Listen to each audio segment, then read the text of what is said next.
VHS സ്റ്റുഡിയോസിൻ്റെ മറ്റൊരു വീഡിയോയിലേക്ക് ഏവർക്കും സ്വാഗതം. ഇന്ന് നമ്മൾ ചെയ്യാൻ പോകുന്നത് ബേസിക് ഫോട്ടോഗ്രാഫി എന്ന വീഡിയോ സീരീസിൻ്റെ രണ്ടാം ഭാഗമാണ്. അപ്പോൾ നമ്മൾ ഒന്നാം ഭാഗത്തിൽ നമ്മൾ കവർ ചെയ്ത കാര്യങ്ങൾ exposure of the scene, exposure in the camera, technically correct exposure, artistically correct exposure. ഈ 4 കാര്യങ്ങളാണ് നമ്മൾ ഒന്നാം വീഡിയോയിൽ കവർ ചെയ്തത്. അത് കാണാത്തവരുണ്ടെങ്കിൽ അത് കണ്ടിട്ട് ഈ വീഡിയോ കാണുന്നതായിരിക്കും ഉത്തമം. ആദ്യ വീഡിയോയുടെ ലിങ്ക് കമൻറ്റ് ബോക്സിൽ കൊടുക്കുന്നുണ്ട്. നമുക്ക് ഇൻട്രോയ്ക്ക് ശേഷം മെയിൻ വീഡിയോയിലേക്ക് കിടക്കാം.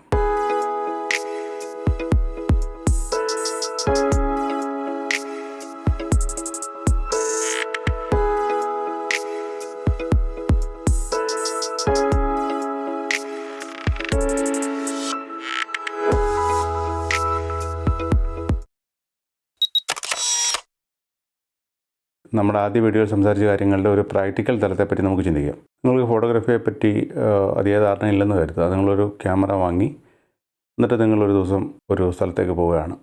ആ സ്ഥലത്തിൻ്റെ അല്ലെങ്കിൽ അവിടെ ഉള്ളൊരു സബ്ജക്റ്റിൻ്റെ ഫോട്ടോ എടുക്കാനായിട്ട്. അപ്പോൾ നിങ്ങൾ യാത്ര ചെയ്ത് അവിടെ എത്തി സബ്ജക്റ്റിനെ നമ്മൾ ഫ്രെയിം ചെയ്ത് ഷൂട്ട് ചെയ്യാനായിട്ട് തുടങ്ങി.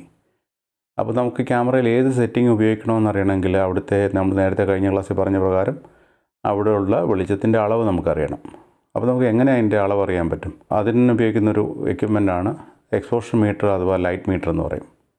അപ്പോൾ നിങ്ങൾ ചിന്തിക്കും, ഞാൻ തുടക്കക്കാരനാണ്, എൻ്റെ ക്യാമറ വാങ്ങിയതേ ഉള്ളൂ, എനിക്ക് എവിടെ നിന്നാണ് ഇപ്പോൾ എക്സ്പോഷർ മീറ്റർ? അതിൽ നമ്മൾ ടെൻഷൻ ആവേണ്ട കാര്യമില്ല. കാരണം എന്ന് വെച്ചാൽ നിങ്ങളുടെ എല്ലാ ക്യാമറയ്ക്കുള്ളിൽ, ഇപ്പോഴത്തെ എല്ലാ മോഡേൺ ക്യാമറയ്ക്കുള്ളിലും ഒരു എക്സ്പോഷർ മീറ്റർ ഉണ്ട്. പൊതുവേ 2 തരം എക്സ്പോഷർ മീറ്റേഴ്സാണ് വരുന്നത്. ഇൻസിഡൻറ്റ് ലൈറ്റ് എക്സ്പോഷർ മീറ്ററും റിഫ്ലക്റ്റഡ് ലൈറ്റ് എക്സ്പോഷർ മീറ്ററും.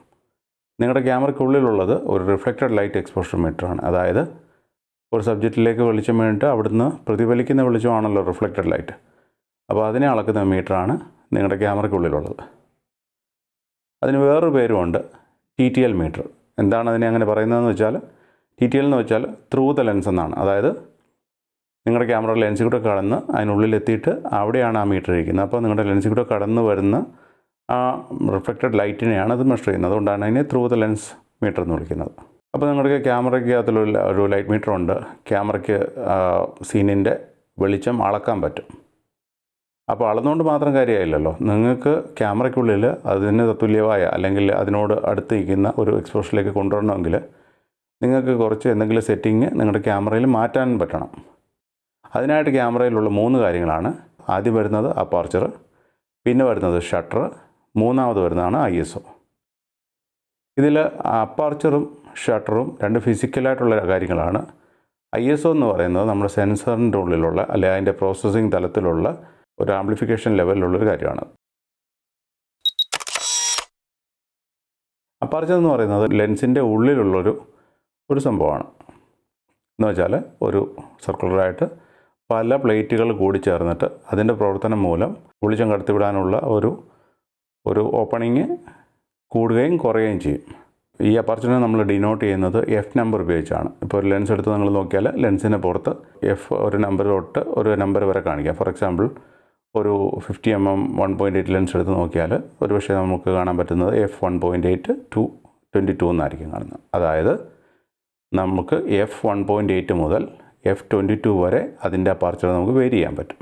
ഈ അപ്പർച്ചർ എന്ന് പറയുന്നതിൻ്റെ നമ്പറിംഗ് സിസ്റ്റം ഒരല്പം തലതിരിഞ്ഞാണ്.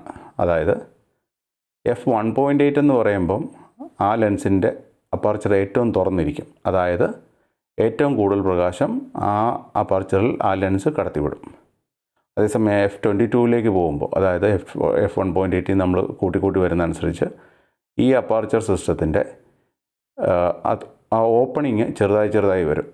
അപ്പോൾ F22-ലെത്തുമ്പോൾ ഏറ്റവും ചെറിയ ഓപ്പണിങ് ആയിരിക്കും. അതായത് ഏറ്റവും കുറവ് ലൈറ്റിനെ അത് കടത്തിവിടും.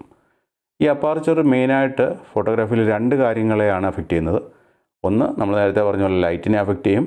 രണ്ടാമത് ഡെപ്ത് ഓഫ് ഫീൽഡ് എന്ന് പറഞ്ഞ കാര്യത്തിനെ അഫക്റ്റ് ചെയ്യും. ഡെപ്ത് ഓഫ് ഫീൽഡ് എന്ന് വെച്ചാൽ നമ്മൾ ഫോക്കസ് ചെയ്യുന്ന പോയിന്റിൽ നിന്ന് മുന്നിലേക്കും പിന്നിലേക്കും എത്രത്തോളം ഏരിയ ഒരു അക്സെപ്റ്റബിൾ ഷാർപ്നെസ്സിൽ കിട്ടുന്നു എന്നുള്ളതാണ് ഈ ഡെപ്ത് ഓഫ് ഫീൽഡ് എന്ന് പറയുന്നത്. അതിനെപ്പറ്റി നമുക്ക് കൂടുതൽ ഡീപ്പായിട്ട് ഒരു ടോപ്പിക്കായിട്ട് തന്നെ നമുക്ക് പഠിക്കാം. സിമ്പിളായിട്ട് പറഞ്ഞു കഴിഞ്ഞാൽ ചില പോർട്രേറ്റ്സൊക്കെ കാണുമ്പോൾ നമുക്ക് കാണാം ബാക്ക്ഗ്രൗണ്ട് ശരിക്കും ബ്ലറായി, അല്ലെങ്കിൽ ബൊക്കെ എന്നൊക്കെ ചിലർ അതിന് പറയും. ബൊക്കെ എന്ന് പറയുന്നത് എക്സാക്ട്ലി അതല്ല, നമുക്ക് ബാക്ക്ഗ്രൗണ്ട് ഷാർപ്പ് അല്ലാതെ ഇരിക്കുന്നു, ആ സബ്ജക്റ്റ് നല്ല ഷാർപ്പായിട്ടിരിക്കുന്നു. അതിനർത്ഥം എന്ന് വെച്ചാൽ അതിൻ്റെ ഡെപ്ത് ഓഫ് ഫീൽഡ് കുറവാണ്. ഡെപ്ത് ഓഫ് ഫീൽഡ് കുറയുന്തോറുമാണ് ബാക്ക്ഗ്രൗണ്ട് കൂടുതൽ ബ്ലറായിട്ട് നമുക്ക് കാണുന്നത്. ഇതൊരു ബിഗിനർ ലെവലിലുള്ള എക്സ്പ്ലനേഷൻ ഞാനീ പറയുന്നത്. ഇതിന് കൂടുതലായിട്ടുണ്ട്. ഡെപ്ത് ഓഫ് ഫീൽഡ് എന്ന് പറയുന്ന ഒരു ടോപ്പിക്കായിട്ട് തന്നെ നമ്മൾ ചെയ്യുന്നതാണ്. അപ്പോൾ ആ സമയം അതിലേക്ക് വരാം. രണ്ടാമത് വരുന്നത് ഷട്ടറാണ്. ഷട്ടർ എന്ന് പറയുന്നത് ക്യാമറയ്ക്കുള്ളിൽ വരുന്ന, നിങ്ങളുടെ ക്യാമറ ബോഡിക്കുള്ളിൽ വരുന്ന ഒരു സംഭവമാണ് ഷട്ടർ എന്ന് പറയുന്നത്.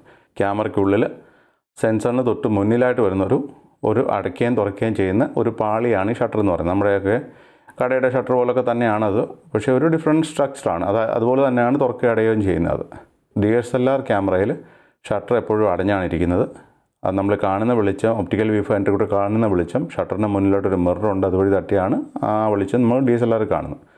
അതേസമയം മിറർലെസ്സിലാണെങ്കിൽ ഷട്ടർ എപ്പോഴും തുറന്നാണ്ടിരിക്കുന്നത്. എന്ന് വെച്ചാൽ ആ സെൻസറിൽ നിന്നുള്ള റീഡിങ് തന്നെയാണ് നമുക്ക് ഇലക്ട്രോണിക് വ്യൂ ഫൈൻഡറിൽ കൂടെ നമുക്ക് കാണാൻ പറ്റുന്നത്. അപ്പോൾ ഒരു ഷട്ടർ സ്പീഡ് എന്ന് പറഞ്ഞാൽ ഷട്ടർ തുറന്നിട്ട് വെളിച്ചം കടത്തി വിട്ടിട്ട് അത് തിരിച്ചടയുന്ന വരെയുള്ള ആ ടൈമാണ് ഷട്ടർ സ്പീഡ് എന്ന് പറയുന്നത്. നമ്മൾ ഷട്ടർ സ്പീഡ് കൂട്ടുന്തോറും വെളിച്ചം കുറയും. ഷട്ടർ സ്പീഡ് കുറയ്ക്കും തോറും കടന്നു പോകുന്ന വെളിച്ചം കൂടും. അപ്പോൾ ഷട്ടർ രണ്ട് കാര്യങ്ങളെയാണ് അഫക്റ്റ് ചെയ്യുന്നത്. നമ്മൾ അപ്പർച്ചറിൻ്റെ കാര്യത്തിൽ പറഞ്ഞു, അപ്പർച്ചർ രണ്ട് കാര്യങ്ങളെ അഫക്റ്റ് ചെയ്യും. ഒന്ന് വെളിച്ചത്തിനെ അഫക്റ്റ് ചെയ്യും, രണ്ടാമത് അതിൻ്റെ ഡെപ്ത് ഓഫ് ഫീൽഡിനെ അഫക്റ്റ് ചെയ്യും. ഇനി ഷട്ടറിൻ്റെ കാര്യത്തിൽ ഷട്ടറിന് രണ്ട് കാര്യങ്ങളെ അഫക്റ്റ് ചെയ്യും. ഒന്നെന്ന് പറഞ്ഞാൽ അതിൽ കൂടെ കടന്നു വിടുന്ന വെളിച്ചത്തിനെ അഫക്റ്റ് ചെയ്യും, രണ്ടാമത് അതിൻ്റെ ബ്ലർനെസ്സിനെ അഫക്റ്റ് ചെയ്യും. ബ്ലർ എന്ന് പറഞ്ഞാൽ മോഷൻ ബ്ലർ എന്ന് വെച്ചാൽ ഒരു മൂവ് ചെയ്യുന്ന സബ്ജക്റ്റിനെ നമുക്ക് ഫ്രീസ് ചെയ്യാനുള്ള കഴിവ്, അതായത് അത് എത്രത്തോളം ഫ്രീസ് ചെയ്യാൻ പറ്റുന്നു എന്ന് പറഞ്ഞാൽ ഷട്ടർ സ്പീഡ് കൂടിയാൽ മോഷൻ ബ്ലർ കുറയും, ഷട്ടർ സ്പീഡ് കുറഞ്ഞാലും മോഷൻ ബ്ലർ കൂടും. അല്ലെങ്കിൽ ഒരു ഫാസ്റ്റായിട്ടുള്ള സബ്ജക്റ്റിനെ നമുക്ക് ഫ്രീസ് ചെയ്യണമെങ്കിൽ നമുക്ക് ഫാസ്റ്റർ ഷട്ടർ സ്പീഡ് വേണം. വെളിച്ചം ഷട്ടറും കടന്നിട്ട് പിന്നെ പതിയുന്നത് സെൻസറിലാണ്. അപ്പോൾ സെൻസറിലുള്ള ഒരു പാരാമീറ്ററാണ് ഈ ISO എന്ന് പറയുന്നത്. ഇനി ഇതുമായിട്ട് ബന്ധപ്പെട്ട് ഒരു കാര്യം ഇവിടെ പറയേണ്ടതെന്ന് വെച്ചാൽ, നമ്മുടെ ഫീൽഡിൽ നിന്ന് വരുന്ന ലൈറ്റിൻ്റെ അളവ് യഥാർത്ഥത്തിൽ നിയന്ത്രിക്കാൻ പറ്റുന്ന രണ്ട് കാര്യങ്ങൾ അപ്പാർച്ചറും ഷട്ടറുമാണ്.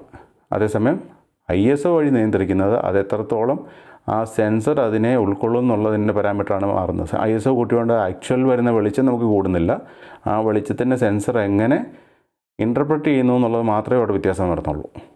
ISO കൂട്ടുകയും കുറയ്ക്കുകയും ചെയ്യുന്നൊന്നേ നമ്മൾ ISO കൂടുന്നതനുസരിച്ച് അതിൻ്റെ സെൻസറിൻ്റെ ആംപ്ലിഫിക്കേഷൻ അല്ലെങ്കിൽ ലൈറ്റ് സെൻസിറ്റിവിറ്റി കൂടുന്നു.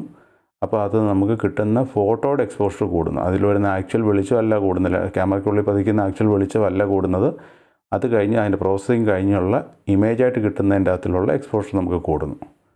അതുപോലെ തന്നെ ISO കുറയ്ക്കുമ്പോൾ നമ്മുടെ ക്യാമറയിലേക്ക് പതിയുന്ന വെളിച്ചമല്ല കുറയുന്നത്, ഇതിൻ്റെ സെൻസറിൻ്റെ സെൻസിറ്റിവിറ്റി കുറയുന്ന മൂലം അല്ലെങ്കിൽ ആംപ്ലിഫിക്കേഷൻ കുറയുന്ന മൂലം നമുക്ക് ഇമേജായിട്ട് കിട്ടുന്ന ഫയലിൽ ഉള്ള എക്സ്പോഷറിൻ്റെ അളവ് കുറയുന്നു. അപ്പോൾ നിങ്ങൾ ചിന്തിക്കും, അപ്പർച്ചറും ഷട്ടറും കൂട്ടുകയും കുറയ്ക്കുകയും ചെയ്യുന്നതനുസരിച്ച് പിക്ചറിൻ്റെ ഡെപ്ത് ഓഫ് ഫീൽഡും മോഷൻ ബ്ലറും കൂടുകയും കുറയുകയും ചെയ്യുന്നല്ലോ. അതുപോലെ ISOയ്ക്ക് എന്താ എഫക്റ്റ് എന്ന് ചിന്തിക്കുക. അല്ലെങ്കിൽ ISO കൊണ്ട് നമുക്ക് ഇഷ്ടമുള്ള അപ്പർച്ചറും ഇത് എത്തിയിട്ട് ISO കൂട്ടി ആ എക്സ്പോഷർ മെയിൻറ്റെയിൻ ചെയ്താൽ എന്താണെന്ന് ചിന്തിച്ചു കഴിഞ്ഞാൽ അതിനുള്ള പ്രോബ്ലം എന്താണെന്ന് വെച്ചാൽ, ISO കൂട്ടുന്ന അവസരത്തിൽ ഇതിൻ്റെ അകത്തിൽ ആംപ്ലിഫിക്കേഷൻ നോയ്സ് എന്ന് പറഞ്ഞൊരു കാര്യം ഇവിടെ കൂടും. ഇത് നിങ്ങൾ ഫോട്ടോയിൽ കാണുന്ന എല്ലാ നോയ്സും ISO കൂട്ടുന്നതുകൊണ്ട് മാത്രം ഉണ്ടാകുന്നതല്ല. ഈ നോയ്സ് എന്ന് പറയുന്ന കാര്യം പലർക്കും ഡൗട്ടുള്ളൊരു അല്ലെങ്കിൽ പലർക്കും കൺഫ്യൂഷനുള്ളൊരു സബ്ജക്റ്റാണ്. അതുകൊണ്ട് തന്നെ അതൊരു സെപ്പറേറ്റ് ടോപ്പിക്കായിട്ട് തന്നെ നമ്മൾ ഈ സീരീസ് ചെയ്യുന്നതാണ്. അതുകൊണ്ട് ഇത്രയും മനസ്സിലാക്കി വെക്കുക, നിങ്ങൾ കാണുന്ന എല്ലാ നോയ്സും ISO കൂട്ടുന്നതുകൊണ്ട് മാത്രമുള്ള നോയ്സ് അല്ല, പല നോയ്സുകളുണ്ട്. അതിനെപ്പറ്റി നമ്മൾ പിന്നെ ഡീറ്റെയിൽ ആയിട്ട് പറയും. പക്ഷേ ഒരു കാര്യം നിങ്ങൾ മനസ്സിലാക്കേണ്ട, ISO കൂട്ടുന്നതനുസരിച്ച് നോയ്സും കൂടാം. അതുപോലെ തന്നെ ISO കൂട്ടുമ്പോൾ നിങ്ങൾക്ക് നഷ്ടപ്പെടുന്നൊരു കാര്യമാണ് ഡൈനാമിക് റേഞ്ച്. ഏത് സെൻസറിനും അതിൻ്റെ ബേസ് ISOയിലാണ് ഏറ്റവും കൂടുതൽ ഡൈനാമിക് റേഞ്ച് കിട്ടുക. അതുകൊണ്ട് ISO കൂട്ടുമ്പോൾ നമുക്ക് നോയ്സ് മാത്രമല്ല കൂടുക, സെൻസറിൻ്റെ ഡൈനാമിക് റേഞ്ച് കുറയും. അതുപോലെ ടോണാലിറ്റിയിൽ വേരിയേഷൻ വരും. അതുപോലെ അതിൻ്റെ കളർ റീപ്രൊഡക്ഷൻ കപ്പാസിറ്റിയിലും വേരിയേഷൻ വരും. അതുകൊണ്ട് ISO കഴിവതും നമ്മുടെ സിറ്റുവേഷൻ അനുസരിച്ച് നമുക്ക് പരമാവധി പറ്റുന്നതിൽ കുറവ് ഉപയോഗിക്കാൻ നമുക്ക് ശ്രമിക്കാം. അപ്പോൾ ഈ മൂന്ന് കാര്യങ്ങൾ ചേരുന്ന ഒരു കോമ്പിനേഷനെ നമ്മൾ പറയുന്ന മറ്റൊരു വാക്കാണ് എക്സ്പോഷർ ട്രയാങ്കിൾ എന്ന് പറയുന്നത്. അപ്പം ആ എക്സ്പോഷർ ട്രയാങ്കിൾ എന്ന് പറയാനുള്ള കാര്യം എന്താണെന്ന് വെച്ചാൽ, നമുക്ക് ഈ മൂന്ന് പാരാമീറ്റർ, അതായത് ഷട്ടർ സ്പീഡ്, ISO, അപ്പർച്ചർ എന്നിവ മൂന്നും മാറ്റിയിട്ട് നമുക്ക് ഈ എക്സ്പോഷർ ഒരു വാല്യൂവിലേക്ക് കൊണ്ടെത്തിക്കാമെന്ന് പറഞ്ഞല്ലോ. വേറെ രീതി പറഞ്ഞാൽ നമുക്ക് ഒരു റിസൾട്ട് കിട്ടാനായിട്ട് നമുക്ക് പല കോമ്പിനേഷൻസ് നമുക്ക് ഉപയോഗിക്കാൻ പറ്റും. അതായത് എക്സ്പോഷർ വാല്യൂ എത്തിക്കുന്നതിൽ മാത്രമല്ല കാര്യം, നേരത്തെ പറഞ്ഞ രണ്ട് കാര്യങ്ങളുണ്ടല്ലോ, അതായത് ഡെപ്ത് ഓഫ് ഫീൽഡുണ്ട്, നമുക്ക് ബ്ലറുണ്ട്.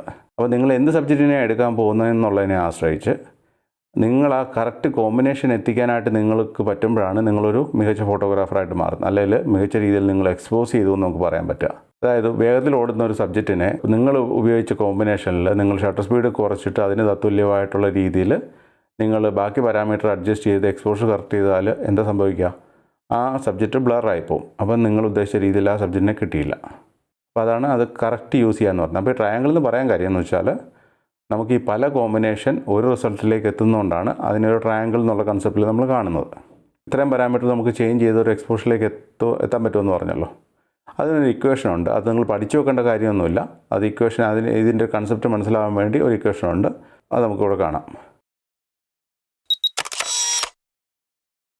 ഇനി എക്സ്പോഷർ കൂടുകയും കുറയുകയും ചെയ്യുന്നതിൻ്റെ കണക്ക് പറയുമ്പോൾ നമ്മൾ പറയുന്ന അളവാണ് സ്റ്റോപ്പുകൾ. സ്റ്റോപ്പ് എന്ന് പറഞ്ഞു കഴിഞ്ഞാൽ നമുക്കിപ്പോൾ ഒരു എക്സ്പോഷർ ഉണ്ടായിരുന്നു എന്ന് വിചാരിക്കുക. അതിൻ്റെ ഇരട്ടി പ്രകാശം നമുക്ക് കടത്തിവിടാൻ പറ്റുമ്പോഴാണ് അതിന് ഒരു സ്റ്റോപ്പ് കൂടി എന്ന് പറയുക.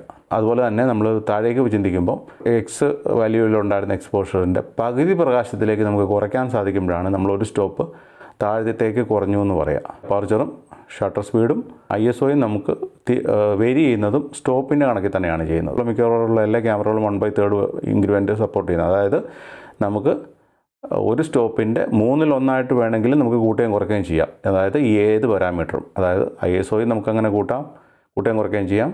ഷട്ടർ സ്പീഡ് നമുക്കങ്ങനെ കൂട്ടുകയും കുറയ്ക്കുകയും ചെയ്യാം. അതുപോലെ തന്നെ അപ്പർച്ചർ നമുക്കങ്ങനെ കൂട്ടുകയും കുറയ്ക്കുകയും ചെയ്യാം. അപ്പം ഇത്രയാണ് നമ്മൾ ഈ ക്ലാസ്സിൽ പറയാൻ ഉദ്ദേശിക്കുന്നത്. നമ്മൾ ബാക്കിയുള്ള കാര്യങ്ങൾ വരുന്ന ക്ലാസ്സുകളിൽ നമ്മൾ പറയുന്നതാണ്. Stay tuned.